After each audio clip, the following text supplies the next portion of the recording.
This week on Squats and Margaritas, it's Kim Gravel. You know her from QVC. You know her beauty brand, Belle by Kim Gravel, her show, Kim of Queens. She's built a $100 million empire and now has a new book, Collecting Confidence. Start where you are to become the person you were meant to be. I met her in Nashville. We were both on the same morning talk show, and I straight stalked her and her team to the green room and shot my shot. Today, we're talking confidence. One thing she's confident about is her recent 30-pound weight loss, which she describes as the easiest thing she's ever done. We're getting into it. How do you collect confidence? How do you battle imposter syndrome? We both have the shared mission of helping women find their confidence, find their purpose, and step into a fulfilling life that you are not living yet. Please do me a favor and hit subscribe wherever you're listening to this episode. And please consider leaving Squats and Margaritas a review on Apple Podcasts. Here is my episode with Kim Gravel. I mentioned in the intro that we met in Nashville. We were both on the same morning show and you did your segment. I was already mic'd and I'm like, I'm just going to need like 1 second. I promise I'll be right back. And I straight stalked you to the green room and was like, I have a show. I would love for you to be on. And here we are. Here we are. And we both live in Atlanta, but we met in I know. I actually live 10 minutes from Sonoya, where Drop Dead Diva filmed. I was on Drop Dead Diva. I know. Yeah. I want to get into it. You say we're all born with confidence, but life chips away at it. It does. And if you remember back when you were a little girl, and if people listening will remember back when they were young, you were fearless in a way. Yes. There's things that you would try and that you would do, and you weren't embarrassed to say this, or you weren't embarrassed to sing in your hairbrush. You weren't embarrassed to, tell your opinion. I mean, and then what happens is that we get the slap on the hand and we get the made fun of and we get all of that, and it chips away, or we start looking at other people and it chips away at that God-given, innate, special, unique person that we're all created to be. Yes. And people make fun of me. They do, because I'm a woman of faith. So, I have to, I believe that God created everyone fearfully and wonderfully made, but we forget it.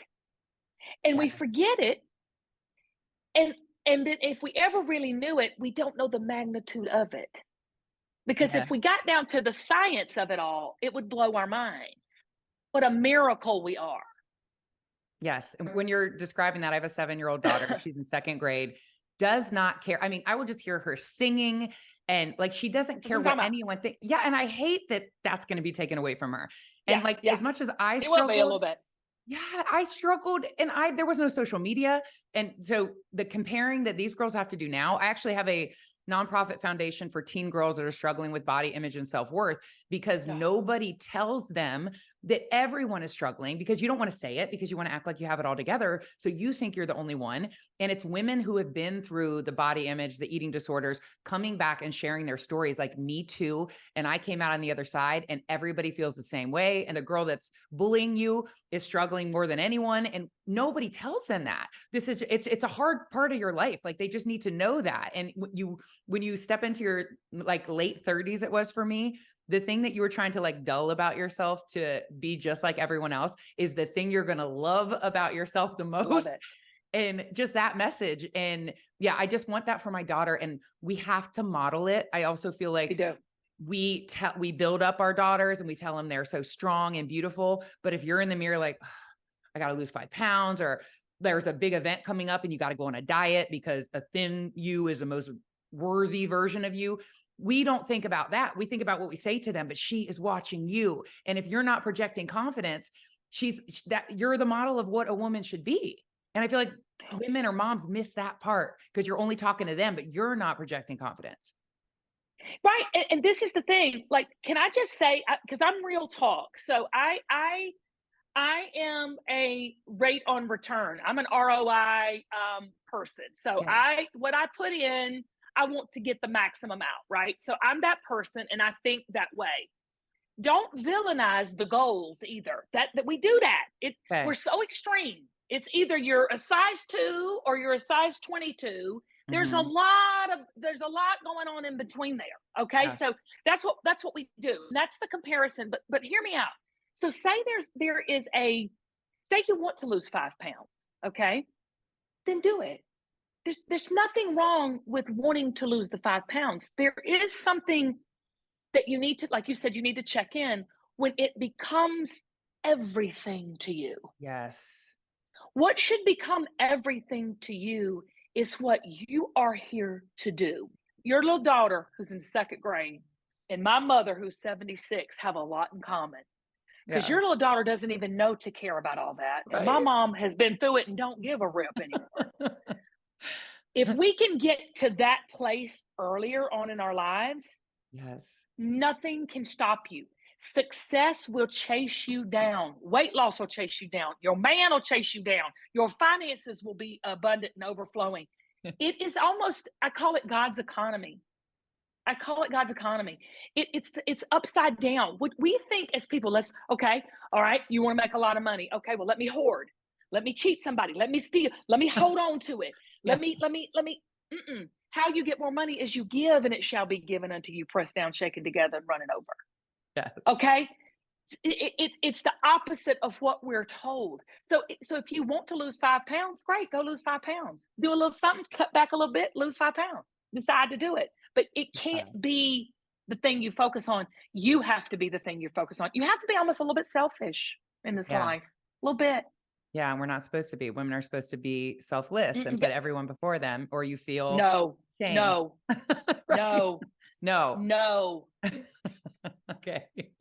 When did you step into that? I am almost 42, and I feel like I'm just now kind of about 42. Okay. About 42. So this is the thing. Society tells us as women, girl, that if we are not self-sacrificial, we are not serving. Yes. We're not nurturing. Yes. But what happens is when you're self-sacrificial, you can't serve and nurture the way you're supposed to. Mm-hmm. You can't pour because from we're there you go. That's how you say it right there. You just said it. But this is how you. But how do you fill that cup? That's up to you to decide. But fill it, baby, because I'm telling you, it's like putting your oxygen mask on before you help anybody else. Yes. We are living in a world of women who are exhausted and tired. I hear that all the time. I'm tired. But have you ever done something that gives you pure joy and you have more energy? Yes. I have done things that physically wear me out, but I am rejuvenated because I'm doing it. Mm-hmm. So you've got to find those things. And for some people, it is working out. For some people, it is, cooking meals for people, for yourself. Who knows what it is? I mean, whatever that thing is for you. And I call it a calling. And something's been ticking me off lately. I've been seeing on Twitter. Don't focus on your calling. But I'm like, you know what? Don't listen to that. Because we're given this one life. We're giving one life. And as women, we're told that we just have to give our lives away. But that's a lie. Mm-hmm. And that's why a lot of women are tired and broke down because they are trying to be something. And just because you're taking care of yourself does not mean you're a bad mom. You're actually a really good mom, because in parenting, your children will become what you are, not what you say and do. Yes. Kids got the BS meter on lock. Kids can read it, baby. Especially your own children living in your own house. Mm-hmm. Yes, it's so true. Well, first of all, if you are questioning whether you're a good mom, you're a good mom. If you're even like worried about it. But I would get like doing this, and I do speaking. And if I'm not with them or leaving and they're like, where are you going? Mommy has to go speak it's always like, I would try to like dumb it down. Like, but you're the most important thing. Well, Melissa Bernstein, Melissa and Doug toy, like it's like the toy brand. She did my show and I was like, you have 6 kids. Like, how did you? And I said, there's a little boy right here. And I'm about to be like, hold on, just to show him he's the most important. She's like, no, you show them that what you're doing, what mommy does is just as important. And she's like, you said you have a daughter. Don't you want her to find something that she is fulfilled by? And you're showing her. So it was like such a reframe that I'd always want them to know that they're the most important thing. But the thing is, it's my own like mom shaming. If I was like, hold on, he'd be like, okay, go play with the dinosaur. It's not him. I feel like he doesn't feel like I'm a bad mom. It's me feeling like, oh my gosh, because society and Instagram, you see everybody else and like their kids are matching and they've got it all together and they don't have help. And so you feel like you have to do that. But it's like, no, like it took me a while to just be like, first of all, what am I even comparing myself to? Because it's not even real. No one's going to put on. It's not real. It's not real. It's not real is the first thing. But like the reframe that like you matter too. And they are not like upset with you. It's you that are feeling this guilt. They don't feel like you're not paying attention, but I'll carry that all day. Like I should have just stayed 30 more minutes with that. He's not even thinking about it. It's me. Like we do this to ourselves. Well, I'll tell you this, like we just sent our kids on their school trip for 3 days. They're both in high school. I have a 9th grader and a junior. Mm-hmm. I was so thrilled to get them up out of my face. Okay. And see, I used to say that, honest to God, I used to not say things like that. But I said, truly, I'm not the only one who's ready for these people to get up out of my face. Right. And I lost it last night because they hadn't packed. And he was like, well, I don't have to be there until 10:15. I said, if you're not there at 8:50 to catch that bus to go on this school trip, I might have a breakdown. I mean, like so to answer your question, talk about what you just said. I am a bad mom at times, and I'm okay with that. I know. Because you know what? My mom was a bad mom at times, and she was one of the best moms on the planet. But see, I would never think that about you. So why am I holding myself to I'm crazy. But why would I hold myself to a standard that like I'm like, you're a great mom. It's just, you're hard on yourself.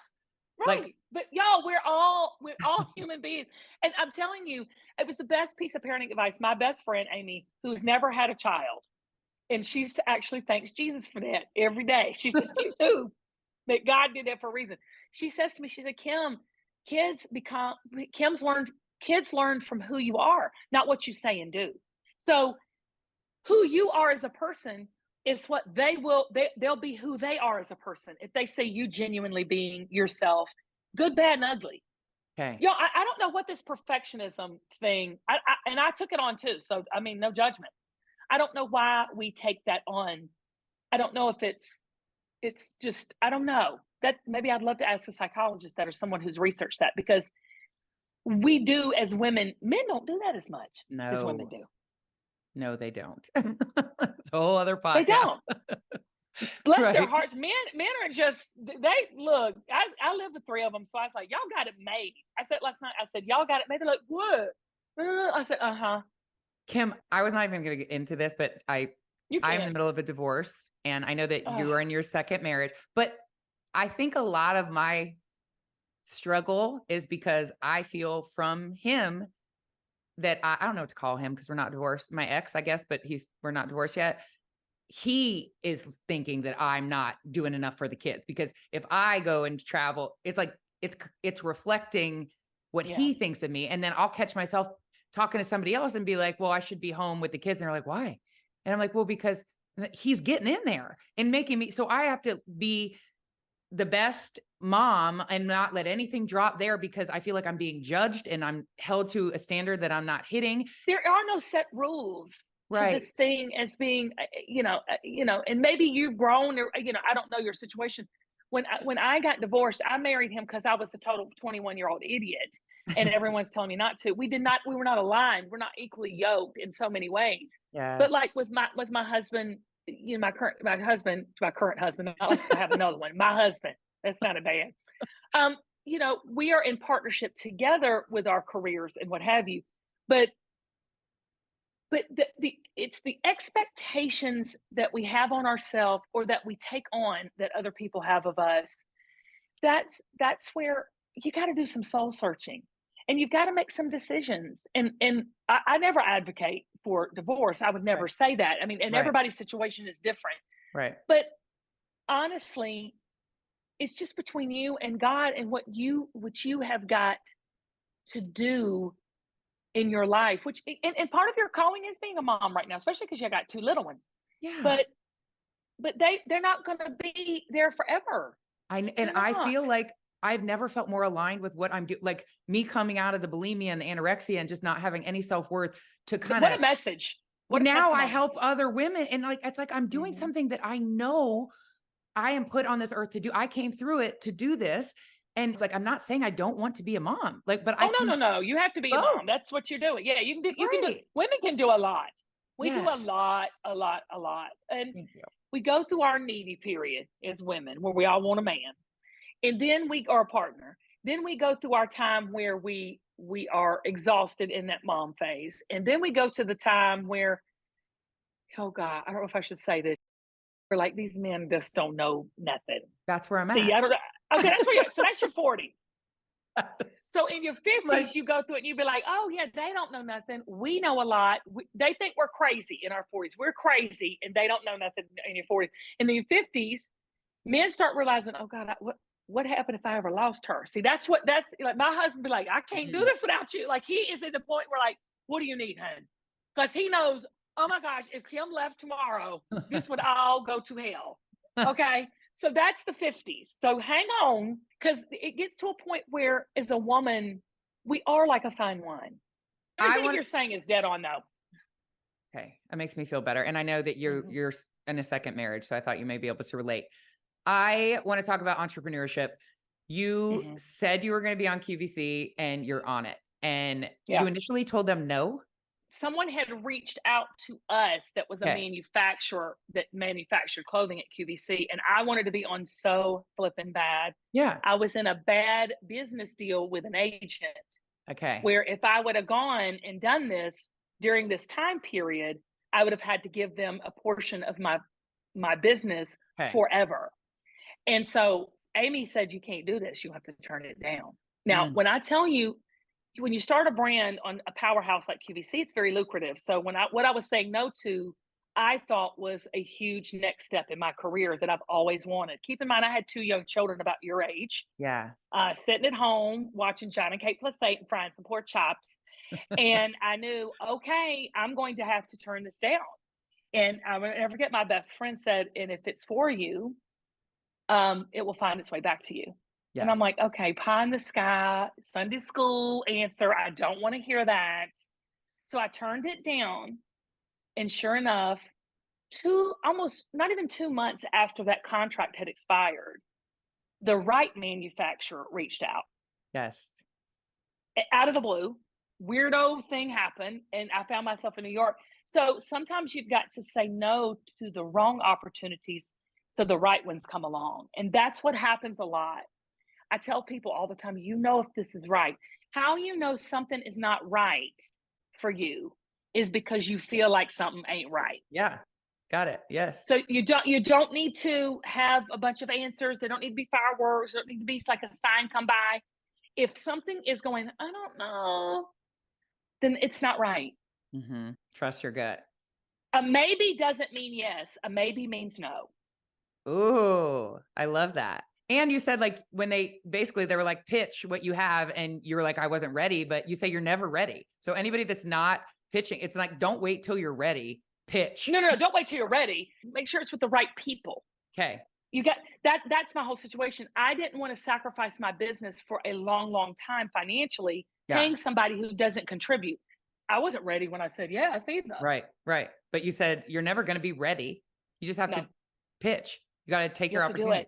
Jump. It's imposter syndrome. You're like, I don't know. I'm not ready. Oh God, I still have imposter syndrome. I had it this morning. Let's talk about Steve Harvey. When you were on Steve Harvey's show and he called you the most confident woman in the world and you walked out. I remember going, I am the biggest fraud on the planet. Oh my gosh. Isn't that crazy? Yes. And I think that we all feel that way to some degree. And I think when we're not being authentically who we are a little bit of a fraud. Yes, that totally makes sense. And didn't you say like someone on Twitter was like, she doesn't seem confident. And you're like, you're right. I'm not. Well, it ticked me off at first. At first it hurt me and it ticked me off. And then I was like, but you're so right. And so I said, dude, you so right. I ain't confident. And none of us are. Wow. But see, that it's almost like, am I a good mom? Well, like you said, the fact that you're asking yourself if you're a good mom, you're a good mom. People who are not don't ask themselves those questions. So I'm like, am I confident? Can I help this girl? And the fact that I was sitting there going, can I help you, tells me I can help her. A wise woman once said, true confidence is knowing who you are and why you're here and owning the insecurities and mistakes and being okay with it. That was you. Talk about confidence. You just had a major weight loss that you call the easiest thing you've ever done. Yes, and after truly 20 was. years, 20 years, and then you do it in 2.5 months. Yeah. 20 years plus. How in the hell? Well, let's break it down. Let's talk about, like, because I'm in business, I'm entrepreneurial first, Yeah. and then I love entertainment second. And Okay. when you saw me, I was at my heaviest. Okay. So when you saw me in Nashville, I was a size 14, almost a 16. So Wow. I was at my heaviest. Now, keep in mind, I come from the pageant world, which is, Yes. I've never struggled with an eating disorder in the way that we know eating disorders. I struggled with, body image, and the fact that, I always wanted to look good and all that. I've always had confidence in who I am as a person, but I'm just like every other person out there, every other woman. We struggle with our physicality. I mean, that's just how it is. And I you don't were know. on a That's how. stage. You were former Miss Georgia. Like Yeah, you were literally yeah, critiqued. Your body was like judged, yeah. literally. Absolutely. But I think all of us are on a stage, right? I think Yeah. all of us women are on the stage of our lives, and we feel like we're never enough as far as our physicality. So let's set that aside, okay? Because I think we all struggle with that. I don't think there's any woman on the planet, really person, but we're going to dive into women, that doesn't struggle with body image and her physicality. I mean, it wouldn't be a huge business if it wasn't the case. It would not be. Come on now. It's a huge business. So from an entrepreneur, I get it. I get why the diet culture and the workout culture and the beauty culture and all the creams and the Botox. I get why all that works, because I like it too. I'm into it. I'm into all of it. I Right. used to sit and talk about losing the same 40 pounds and just watch YouTube and TikTok and just watch other people do it and be so inspired, but not do it myself. Right. So that's the big thing. Why did it take me almost 3 decades? Seriously, I've been dealing with this since I was like 25. I know the answer. You never Okay, tell me. decided. You didn't make the decision. That's it. That's it. It's that simple. And so I remember having this aha moment, girl, where I journal a lot. And so I love it when we journal a lot, but we never go back and read the journals. Do you know what I'm saying? Like it's those are the moments where you're like, that's when the real learning happens, right? The journaling is this thing, that you're purging. But when I said, I'm just going to grab this and start flipping through it. Boop, boop, boop.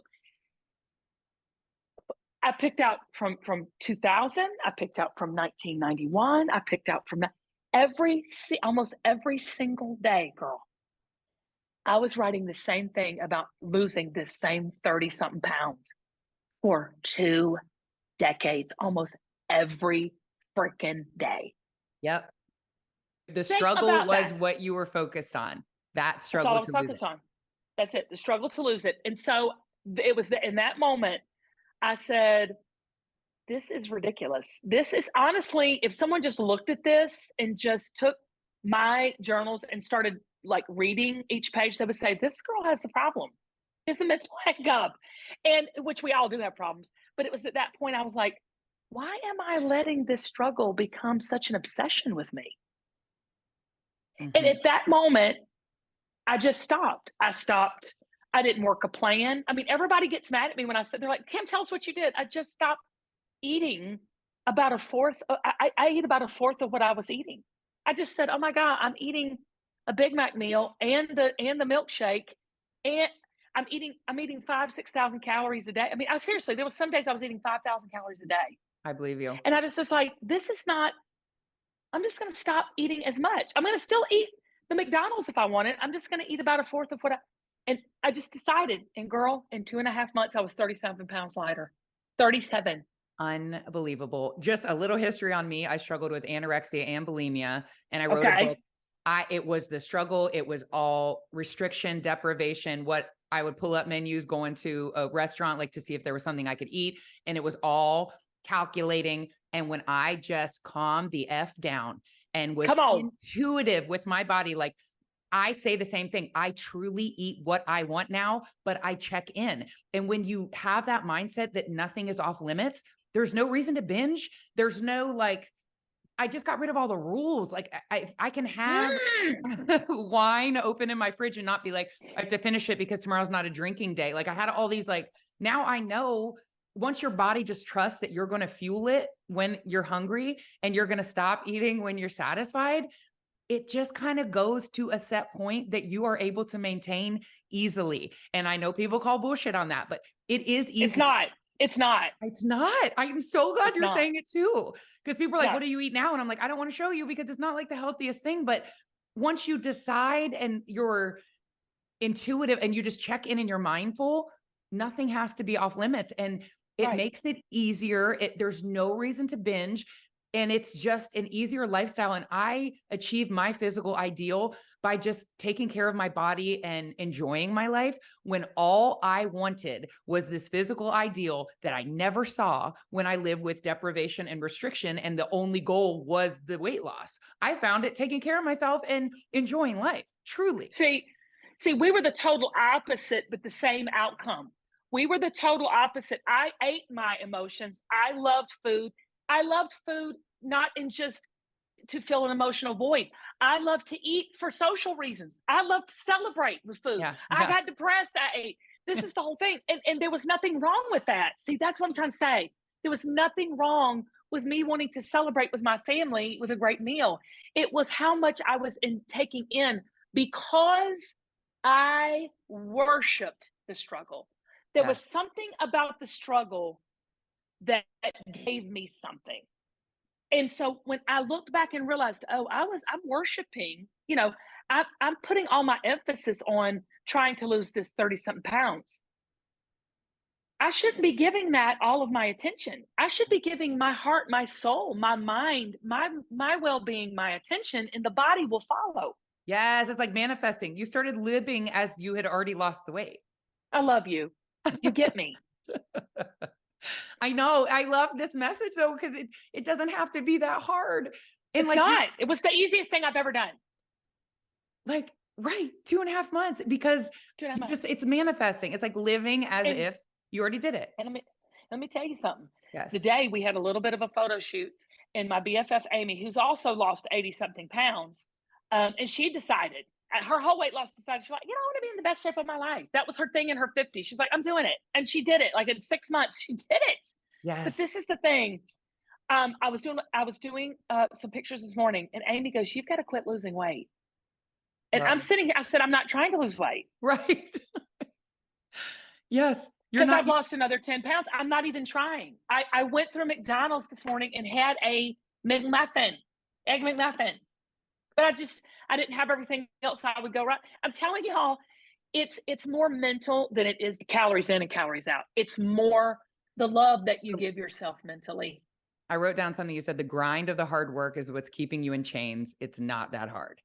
I have a lot more time. I'm bored to death. I'm having to fill my time with other things. I mean, because that's all I used to think about. My mind space was taken up with 30 pounds. I got to lose 30 pounds. I got to lose 30 pounds. How am I going to lose 30 pounds? Am I going to lose? I mean, I can't tell you the narrative. You can. People would say, okay, you get it. And everybody listening gets it too. They get it. Oh my gosh. Yes. And you say decisions decide destiny. There is no action without decision. Once you made that decision, your body followed. It's like it did. And it sounds like almost not right, especially for people that have struggled for so long. But that is what you're saying. Because you're struggling, that's what's missing. Like, it can't be about that. I struggled very, very much.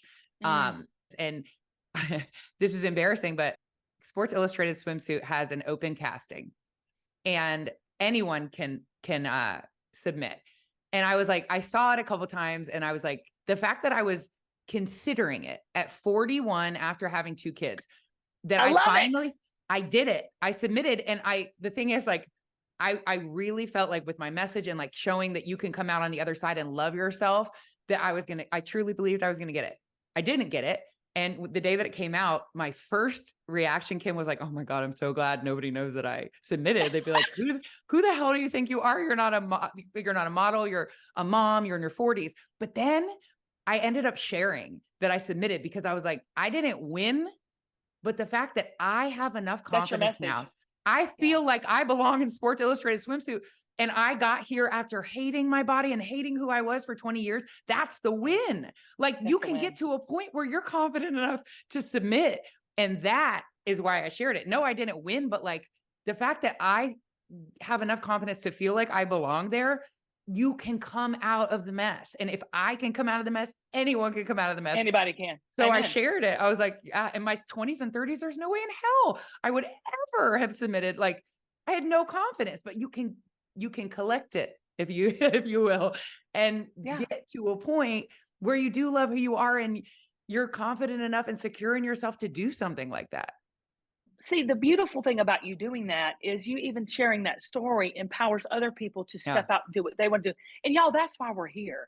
We're not here to make a big paycheck and look cute on Instagram. Do that. Feel free to do that. And listen, I will use a little touch up here and there anytime I can get one. Okay. But this is the thing. We're here to be, I hate to sound corny, but be a blessing to other people. Our overflow is what blesses. Not the self-sacrificial. That's not humility. That's not being humble. That's not being a servant's heart. A servant's heart is, I've been given so much that I want you to have some too. I love it. Yes. And see, that's a mentality. You'll get to the point where when people are negative, not you, I'm talking about everybody listening. There'll come a time if you practice this kind of God's economy. Give and it shall be given unto you, pressed down, shaken together and over. There'll be a time where you enemies, haters, negativity comes at you. And not only do you shake it off, but you bless them. That's what he's talking about when he's saying turn the other cheek. Like when people come at me in a negative, hateful way, it's not really about me, it's about them. And so I just say, yeah, but you're so beautiful. You're so fantastic. I know you don't get me and that's fine, but what about you?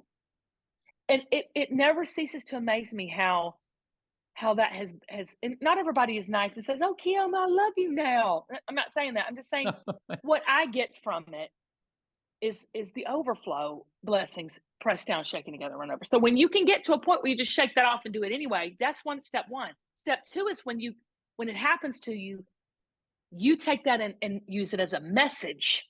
That's where that's where it gets to another level. I totally agree. Let's talk about the book. You say it's not a self-help book. No. Who is this book for? People who want to shift their perspective and the way they're thinking about themselves. Yes. Their stories. Everybody's got stories. See, I've got my stories and I tell my stories how I grew up in my faith and in my confidence throughout my life. Everybody has those stories. I really strongly encourage everyone to write their stories down. Yes. And release the shame. That's what my book is about.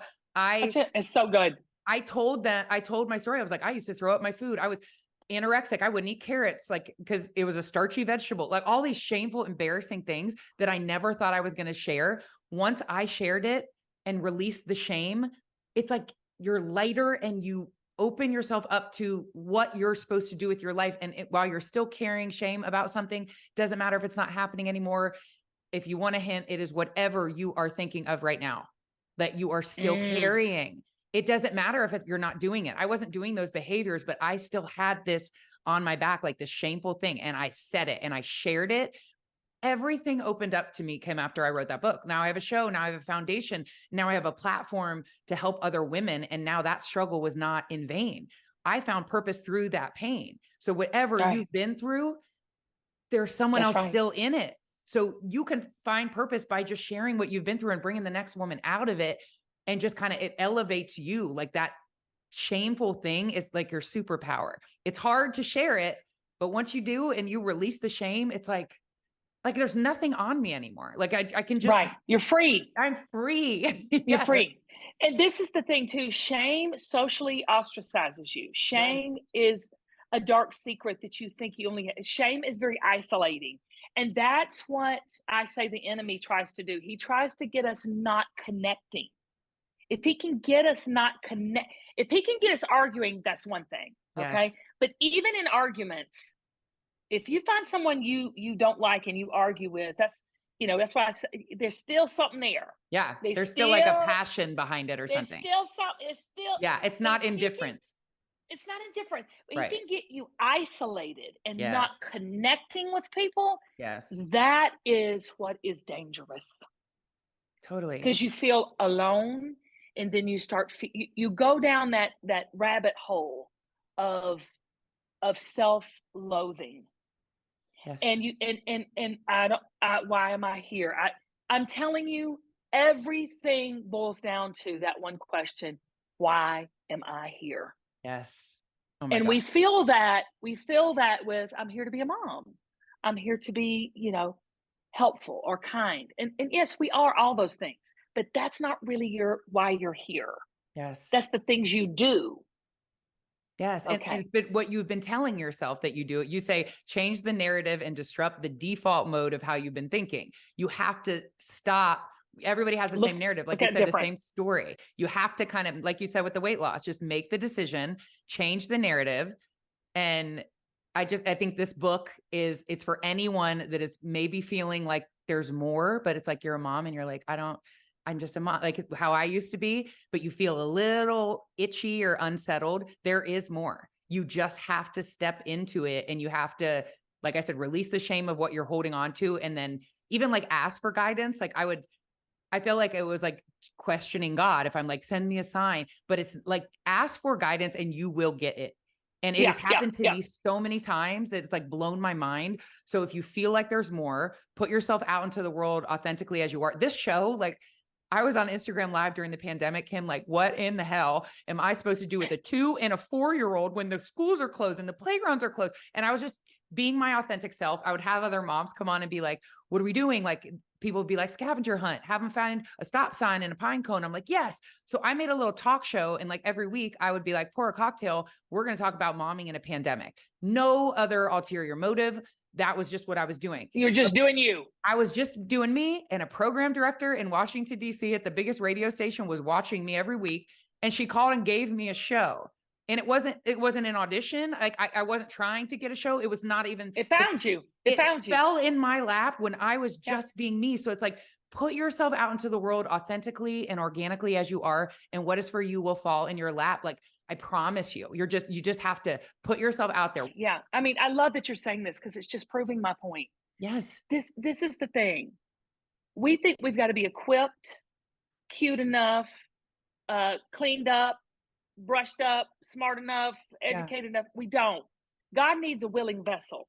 Now, what I tell people too is quit trying to chase the opportunity and prepare for the opportunity instead. Yes. So what's happening is everybody's focusing on my kids are in sports, everything's D1 sports and this and this and this. I'm like, quit talking about playing and go prepare to play. And that's what I'm trying to say to y'all. Quit chasing, quit thinking, quit dreaming about the outcome, the opportunity that's going to come your way, and dream about how you're going to look when it does, how Yes. you're going to feel and what you're going to say and your content and everything. Get into you and prepare you for what's coming. I Yes. wish somebody would have told me that about being a mother. Yes. This has been everything that I could have hoped it would be. Oh, I love it. We got to do it. You got to come on my podcast now. You got to I come. We would got to do a love to come on your We're going to do podcast. it. We're doing And it. I would love to see you maybe sometime, because we're around Atlanta. If anybody wants more, the book is Collecting Confidence. It's wherever books are sold, but you have like courses and things on your Instagram, just little like workshops. Can you talk about where else people can find you? Absolutely. Go to kimgravell.com and there's everything you need to know. We just released a confidence course. It's a 7-week course that just walks you through some very practical steps. There's also, in week 3, we really drill down to what your personal calling is. I love that week because it really is, everything is about you. It's not about me telling you what to do. It's about me and my team guiding you to the places that you've already been. Yes. And you're remembering again why you are here on this planet. It's my favorite week. Week 3, you're finding your calling. Go check it out if you're interested. We'd love to have you. Yes. And your Instagram is so fabulous. I love that I connected with you, and I'm so grateful that I stalked you to the green room in Nashville. I am too.